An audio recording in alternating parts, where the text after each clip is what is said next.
buksak na kempel asasagi ilakiki say suminto abek piin kalakihi Abraham jupa kayahi sidang kansaw na kayahi say suhangin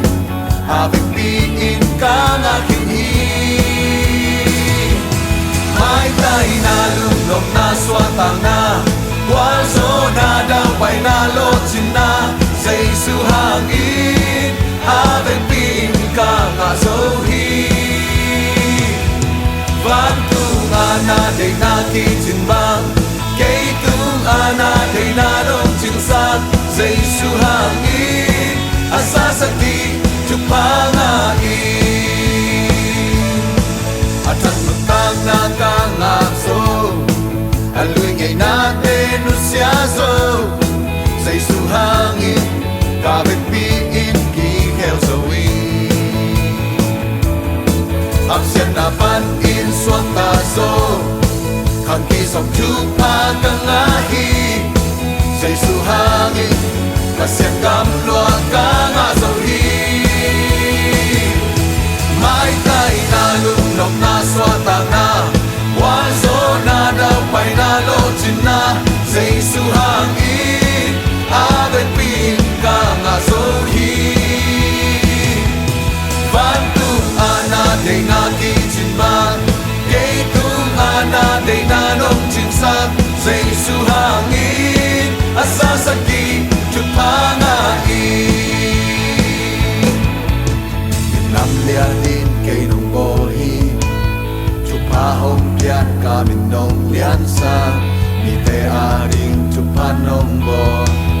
Lay tunggut pi chupanang nong isa Ginamlianin kay nung bolhi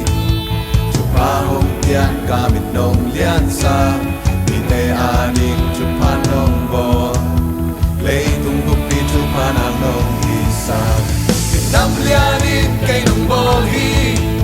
Chupahong pian kamin nong liansa Mite aking chupanong bo Lay tunggut pi chupanang nong isa Ginamlianin kay nung bolhi Chupahong pian kamin nong liansa Mite aking chupanong bo Lay tunggut pi chupanang nong isa May tay nalunok na swatang na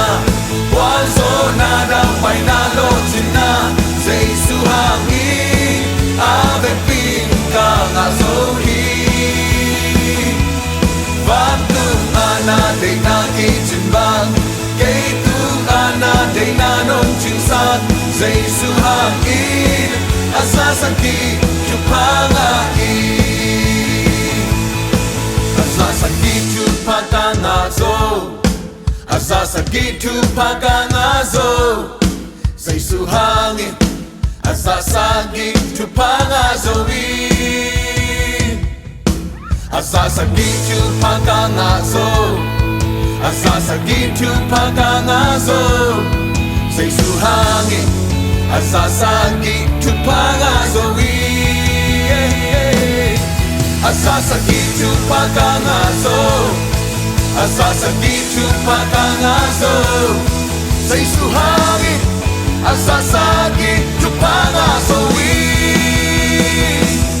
May tay nalunok na swatang na Walso na daw pa'y nalotsin na Sa isuhangin Abek pin ka nga sohi